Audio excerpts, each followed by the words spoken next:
Welcome to our ஆன்மீக களஞ்சியம் channel. இன்றைக்கி நம்ம பார்க்க போகிறது தெய்வத்தின் குரல் 6ஆம் பாகம் 3ஆம் அத்தியாயம் அத்வைத சாதனை. அதில் முமுக்ஷு பற்றி ஆச்சாரியாலும் ஆதி நூல்களும்.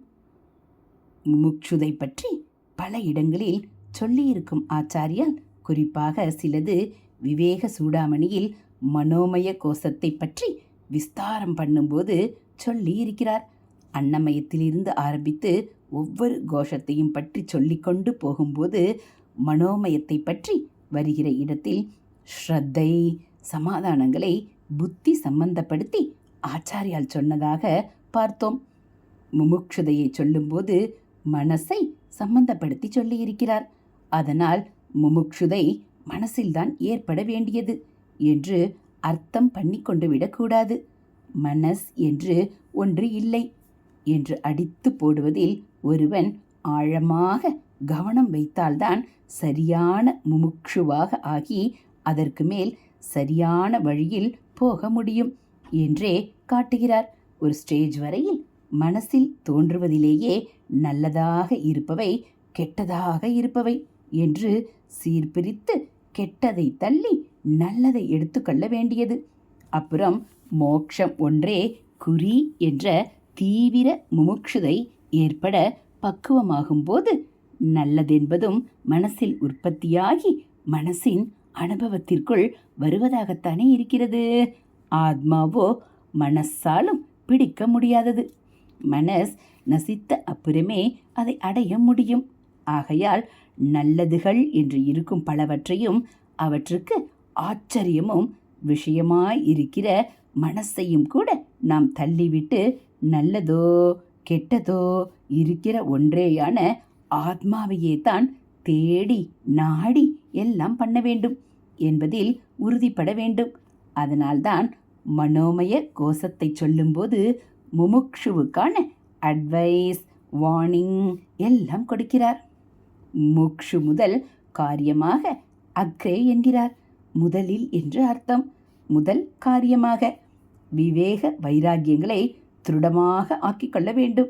ஏனென்றால் இந்த இரண்டும் அதிரேகமாக, அதாவது முழுக்க முழுக்க எக்ஸசிவாக இருந்தால்தான் சித்த சுத்தி உண்டாகும் என்று பீடிகை போட்டுவிட்டு மனஸ் என்பது பெரிய புலி, மகாவியாக்கிரம், போக்கிய விஷயங்கள் என்கிற காட்டில் அது உலாவி கொண்டிருக்கிறது. முமுக்ஷுவான சாது அந்த பக்கமே போகப்படாது என்கிறார். மனஸ் புலி என்றால் அதையே தள்ள வேண்டும் என்றுதானே அர்த்தம். நீ அதற்கு தள்ளியே இரு என்கிறார். மனசை வைத்துக்கொண்டு நல்லதை எண்ணுவது பண்ணுவது ஆகியவையும் கூடாதவை என்று ஆகிவிட்டதல்லவா. இதற்கு விவேக வைராகியங்களும் அவற்றால் ஏற்படும் பரிசுத்தியும் அவசியம். போக்தா போகங்களை அனுபவிப்பவன் என்பவனாக இருந்து கொண்டிருக்கும் ஒரு மனுஷனுக்கான அத்தனை விஷயங்களையும் அசேஷமாக மிச்சம் மீதி இல்லாமல் மனஸ்தான் உற்பத்தி செய்கிறது. கர்மாக்களிலேயும் அவற்றின் பலன்களை அனுபவிப்பதிலுமே ஒருவன் சதா காலமும் சுழன்று சுழன்று வருவதற்கு மனஸ்தான் காரணம். சுருக்கமாக சொன்னால் அவித்யை, அதாவது ஞானத்திற்கு நேர் ஆப்போசிட்டான அஞ்ஞானம் என்பதே மனஸ்தான். தத்துவம் உணர்ந்த பெரியவர்கள் அப்படித்தான் சொல்கிறார்கள். அதக பிராகுர் மனோ அவித்யாம் பண்டிதாஸ் தத்துவ தர்ஷின. ஆகையால் மனசை தள்ள வேண்டும். தள்ளுவதற்கு பூர்வாங்கமாக ஒரு முமுக்ஷு அதை பரிசுத்தி பண்ணி லேசாக்கி விட வேண்டும். அசுத்த எண்ணங்களால் அழுக்கு பிடித்து தடித்து போயிருப்பதை சுத்தி பண்ணி லேசாக்கணும். அப்புறம் முக்தி உள்ளங்கை நெல்லிக்கனியாக கிடைத்துவிடும் என்றெல்லாம் சொல்கிறார். விவேக சூடாமணி உபதேசம் முழுதுமே முமுக்ஷுவுக்குத்தான் என்று அந்த புஸ்தகத்தை முடிக்கும்போது முத்தாய்ப்பு வைத்திருக்கிறார். அதிலிருந்து என்ன தெரிகிறதென்றால் முமுக்ஷுவம் என்பது அசல் முக்தனாகவே ஆகிற க்ஷணம் வரையில் தொடர்கிறது என்று தெரிகிறது. சாதனை கிரமத்தில் இதற்கப்புறம் சந்நியாசம் வாங்கி கொண்டு ஸ்ரவண மனன நிதித்தியாசனங்கள் பண்ணி சத்திய சாட்சாத்காரம் பெற்று முக்தனாக வேண்டுமென்று சொல்லப்பட்டிருக்கிறது. அப்படி இதற்கப்புறம் ஸ்ரவண மனநாதிகளை சொன்னாலும் அப்போதெல்லாமும் முமுட்சுதை மோட்சம் அடையணும் என்ற தாபம் தொடர்ந்து இருந்து கொண்டே இருக்க வேண்டும். நித்தியாசனத்தில் உச்சிக்கு போய் சாட்சாத்காரத்திற்கு ரொம்ப கிட்ட வந்து விட்டவனையும் முமுட்சுவாக ஆச்சாரியால் சொல்கிறார் என்பது அந்த புஸ்தக முடிவில் அவனுக்கு அவர் கொடுத்திருக்கும் லட்சணங்களிலிருந்து தெரிகிறது. என்ன சொல்கிறார் என்றால், ஹிதமிமமுபதே சமாத்திரியந்தாம், ஹிதம் இமம் உபதேசம் ஆத்திரியந்தாம், விஹித நிரஸ்த சமஸ்த சித்த தோஷா பவசுக விமுகா பிரசாந்த சித்தா ஸ்ருதிரசிகா எதையோ முமுக்ஷவோ ஏ. யாரை உத்தேசித்து விவேக சூடாமணியை எழுதினாரோ அவர்கள் ஹிதமான இந்த உபதேசத்தை ஆதரிக்க வேணும். ஹிதம் இமம் உபதேசம் ஆத்திரியந்தாம் என்று முதல் பாதத்தில் சொல்கிறார். அடுத்த 3 பாதத்தில் அவர்கள் யார், எப்படிப்பட்டவர்கள் என்று லட்சணங்கள் கொடுக்கிறார். விஹித நிரஸ்த சமஸ்த சித்த தோஷா என்றால் சாஸ்திர விதிப்படி சகல சித்த மலங்களையும் போக்கிக் கொண்டவர்கள். பவசுக விமுகா சம்சார சௌக்கியங்களிலிருந்து மூஞ்சியை திருப்பிக் கொண்டவர்கள் என்று நேர் அர்த்தம். அதாவது இந்திரிய அனுபோகங்களை வெறுத்து தள்ளியவர்கள். பிரசாந்த சித்தா நன்றாக அடங்கி சாந்தமான சித்தத்தை உடையவர்கள். ஸ்ருதி ரசிகா அதாவது வேதத்தின் ரசமறிந்தவர்கள். யதய யதிகள் அதாவது சந்நியாசிகள். முடிவாக முமுக்ஷவ முமுக்ஷுக்கள். கடைசியாக ஏ என்று வருவதற்கு எவர்கள் என்று அர்த்தம். எவர்கள் சித்த மலத்தை போக்கிக் கொண்டவர்களாக, அனுபவங்களை தள்ளியவர்களாக, பிரசாந்த சித்தர்களாக, வேத ரசமறிந்தவர்களாக, சந்நியாசிகளாக, முமுக்ஷர்களாக உள்ளனரோ அவர்கள் இந்த ஹிதோபதேசத்தை ஆதரிக்கட்டும் என்று முன்பின்னாக சேர்த்து பின்னாடி வரும் ஏயையே எல்லாவற்றுக்கும் முன்னாடி கொண்டு வந்து அர்த்தம் செய்து கொள்ளணும். இங்கே முமுக்ஷு என்று முடிக்கிறவனுக்கு கொடுத்திருக்கும் லட்சணங்கள் அவன் சந்நியாசம் வாங்கி கொண்டு சாதனையில் உச்சிக்கு போனவன் என்று காட்டுவதையே சொல்ல வந்தேன். பிரம்மானுபவம் சமாதியில் ஏற்பட்டு முக்தனாக, ஜீவன் முக்தனாக ஒருத்தன் ஆகிற சனம் வரையில் கூட அவன் முமுக்ஷுதான் என்று தெரிகிறது. விவேக சூடாமணி உபதேசத்திற்கு ஒரு கதை செட்டிங் கொடுத்து ஆச்சாரியால் அமைத்திருக்கிறார். ஒரு சிஷ்யன் போய் பெரியவராக இருக்கப்பட்ட ஒருவரை குருவாக வரித்து கோ நாமபந்த கதமேஷ ஆகத கதம் பிரதிஷ்டா அஷ்ய கதம் விமோக்ஷக. சம்சார பந்தம் என்கிறது என்ன? அது எப்படி வந்து சேர்ந்தது? எப்படி நிலைப்பட்டது? அதிலே இருந்து எப்படி விமோச்சனம் என்று கேட்கிறான். அதற்கு அந்த குரு சொல்கிற பதிலாகத்தான் நம்முடைய ஜகத்குரு ஆச்சாரியால் விவேக சூடாமணி உபதேசத்தை கொடுத்திருக்கிறார்.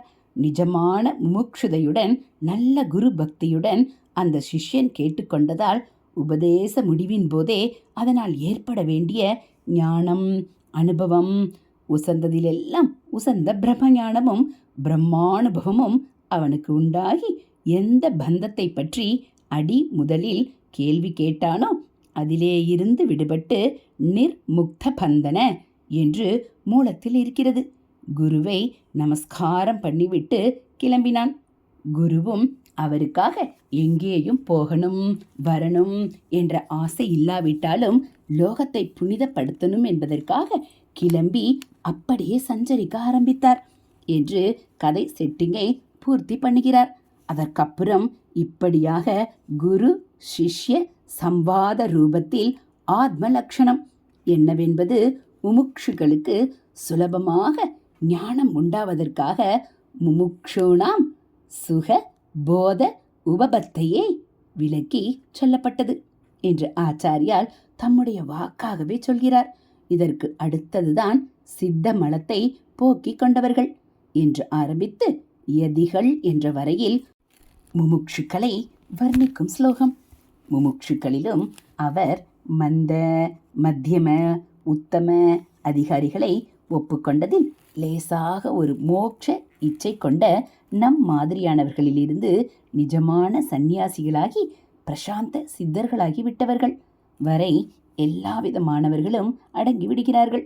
ரொம்பவும் விசால ஹிருதயத்தோடு இப்படி அவர் முமுக்ஷு பட்டத்தை ஜனங்களுக்கு வாரி வழங்கி இருக்கிறார். ஆனாலும் அப்படி வாரி வழங்கும் போதே மந்த மத்தியமர்களையும் உத்தமர்களாக உசத்துவதில் கவனம் வைத்து அவர்களும் வைராக்கியம், சமாதி, ஷட்க சம்பத்து ஆகியவற்றை நன்றாக அபியாசம் பண்ணி குரு சொல்கிறபடி ஒழுங்காக நடந்து கொண்டு அவருடைய பிரசாதத்தை நன்றாக சம்பாதித்து கொண்டாலே அவர்களுடைய முமுட்சுதையும் பூர்ணமாக அபிவிருத்தியாகும் என்று வழிகாட்டி இருக்கிறார். முன்னேயே சொன்ன விஷயம். சாதகனுக்கு தீவிரமான முமுட்சுதா பலம், குருவுடைய அனுக்கிரக பலம் இரண்டும் இருந்தால்தான் அவன் ஆத்மாவை அடைய முடியும் என்ற அபிப்பிராயத்திலேயே ஆத்மாவை பலகீனனால் அடைய முடியாது என்று ஒரு உபனிஷத்தில் சொல்லி இருக்கிறது. குருவின் அனுகிரகம் என்று சொன்னால் ஈஸ்வரானுகிரகம் என்றே அர்த்தம். ஈஸ்வரன் தான் குருவாக வருவது என்ற நினைவு சிஷ்யனுக்கு மறக்கவே கூடாது. அதுவும் குறிப்பாக அத்வைத சாதனை பண்ணுகிறவனுக்கு ஈஸ்வரன் என்பவனின் சகுணமான உபாசனை இல்லாமல் நிர்குண ஞான சமாச்சாரமாகவே போவதால் குரு குரு பிரசாதம் என்கிறவற்றை சாக்ஷாத் ஈஸ்வரனின் ஈஸ்வரானுகிரகத்தின் இடத்தில் அவன் தனக்குள்ளே வேர்பிடிக்க விட்டுக்கொள்ள வேண்டியது ரொம்ப அவசியம். இந்த விஷயத்திற்கு கொஞ்சம் அப்புறம் வருகிறேன். அதற்கு முந்தி முமுட்சுத்துவ சமாச்சாரத்தை முடித்து விடலாம். பலகீனனால் ஆத்மாவை பிடிக்க முடியாது என்று சொன்ன அந்த உபனிஷத்தில் அதற்கு முந்தின மந்திரங்களிலும் ஒருவிதமாக முமுக்ஷ லட்சணமே சொல்லி இருக்கிறது. கொஞ்சம் கூட வேறே காமனைகளே இல்லாமல் எவர்கள் தீரர்களாக இருந்து கொண்டு ஆத்மா ஒன்றையே வரிக்கிறார்களோ அவர்களுக்குத்தான் ஆத்மா தன்னை பிரகாசிப்பித்துக் கொள்கிறது என்று அங்கே இருக்கிறது. ஆத்மாவை மாத்திரமே வரிப்பது என்று இங்கு சொல்லி இருப்பதுதான் முமுக்ஷாவின் பாசிட்டிவ் ரூபம். சம்சாரத்தை வெறுத்து விடுபடுவது என்பதற்கு நேர்மாறாக பிரியத்தோடு நமக்கு வேண்டியது இதுதான் என்று நாம் சேர்வதற்காக ஒன்றை தேர்ந்தெடுப்பதற்குத்தான் வரிப்பது என்று பேர். ஸ்வயம் வரமாக இங்கே ஒருத்தன் அனாத்ம வஸ்து அத்தனையையும் ஒதுக்கிவிட்டு ஆத்மாவை வரிக்கிறான்.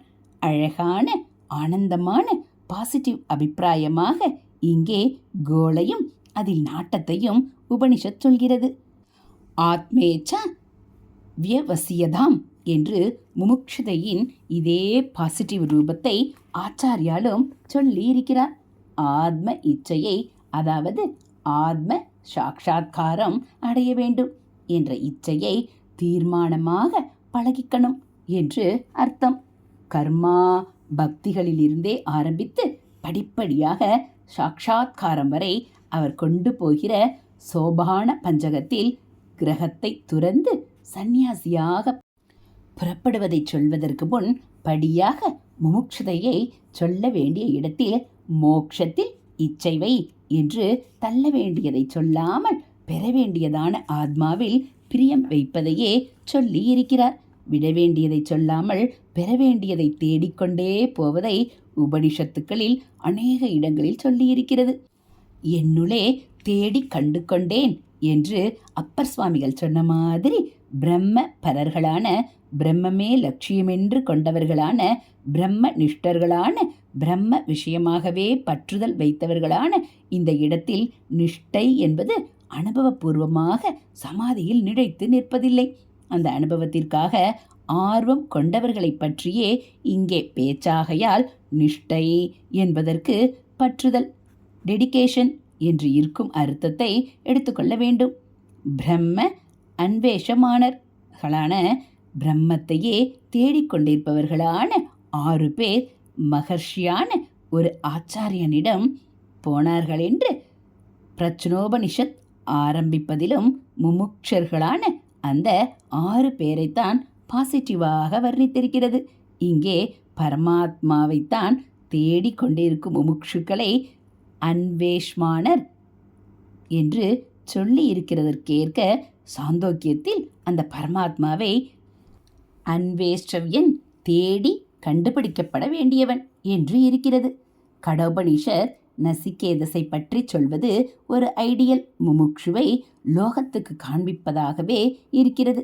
ஆத்மாவை பற்றிய சத்தியத்தை தெரிந்து கொள்ள வேண்டும் என்பது ஒன்றே அந்த சின்ன பையனுடைய ஒரே ஆசையாக, ஒரே குறியாக இருந்தது. ஏதோ சந்தர்ப்பத்தில் அப்பா ஏதோ கோபத்தில் உன்னை யமனுக்கு தந்துவிட்டேன் என்று அவரிடம் சொன்னார். உடனே அவன் பித்ரு வாக்கிய பரிபாலனமாக டக்கென்று யமபுரிக்கே போய்விடுகிறான். செத்து போன விட்டு உயிரை யமன்தானே எடுத்துக்கொண்டு போகிறவன். ஆகையாலே உயிருடைய உண்மை நிலையான ஆத்ம தத்துவம் அவனுக்கு தெரிந்திருக்க வேண்டுமென்று நசிகேதஸுக்கு ஒரு நிச்சயமான நம்பிக்கை. யமபுரியில் அதை பற்றி யமதர்மராஜாவிடமிருந்து உபதேசம் பெற்றுவிட வேண்டும் என்று தீர்மானம் பண்ணிக்கொள்கிறான். எவரானாலும் நினைத்தாலே நடுங்குகிற யமபுரியை குருகுலமாக நினைத்து அந்த பையன் போனான் என்றால் காரணம் அவனுக்கு இருந்த நிஜமான முமுட்சுதான். இவன் போன சமயம் அவன் யமன் கிரகத்தில் இல்லை. 3 நாள் கழித்துத்தான் அவன் வந்தான். அந்த 3 நாளும் அங்கே இருந்தவர்கள் என்ன உபச்சாரம் பண்ணியும் அதையெல்லாம் ஏற்றுக்கொள்ளாமல் நசிகேதஸ் பூரண உபவாசம் இருந்தான். பெற வேண்டிய உபதேசத்தை பெறாமல் சாப்பாடாவது இன்னொன்றாவது என்ற லட்சியத்திலேயே தாபமாக இருந்தான். அப்புறம் யமன் லோகத்தை எல்லாம் கிடுகிடுவென்று நடுங்க வைக்கிறவன் வந்து அக்னி மாதிரி தாபத்தோடு இப்படி ஒரு பிரம்மச்சாரி பிள்ளை நம் கிரகத்தில் முழுசாக 3 நாள் வயிறு எரிய இருந்து விட்டானே, அது நம்மை எரித்து விடப் போகிறதே என்று அந்த சின்ன பையனிடம் நடுங்கிக் கொண்டு நாளுக்கு ஒன்றாக 3 நாளுக்கு 3 வரம் கொடுக்கிறான். அதிலே முக்கியமான 3வது வரமாக நசிகேதஸ் கேட்டது ஆத்ம தத்துவத்தை பற்றிய உபதேசம்தான். அந்த பரமோபதேசத்தை தருவதற்கு முன்னாடி அதிலே இவனுடைய முமுட்சுதா தீவிரத்தை இன்னும் நன்றாக தெரிந்து கொண்டு நிச்சயப்படுத்திக் கொள்வதற்காக, அல்லது அது அவனுக்கு யமனுக்கு அப்போதே நன்றாக நிச்சயப்பட்டிருக்கலாம். ஆனாலும் ஒரு ஐடியல் முமுட்சு எப்படி இருப்பான் என்று லோகத்திற்கு காட்டுவதற்காக அவனுக்கு பரீட்சை வைத்தான். ஆத்ம தத்துவம் என்பது தேவர்களையும் கூட நிச்சயப்படுத்திக் கொள்ள முடியாமல் குழம்ப வைக்கிற விஷயமாக்கும். அதனால் வேறே வரம் கேளு என்றான். நீ இப்படி சொல்கிறதாலேயே அப்பேற்பட்ட தத்துவத்தை தெரிந்து கொண்டுதானாக வேண்டுமென்ற ஆர்வம் ஜாஸ்தியாகிறது. அதனால் நான் கேட்ட அந்த வரத்துக்கு வேற எந்த வரமும் துல்லியமாகாது என்றும் ஆகிறது.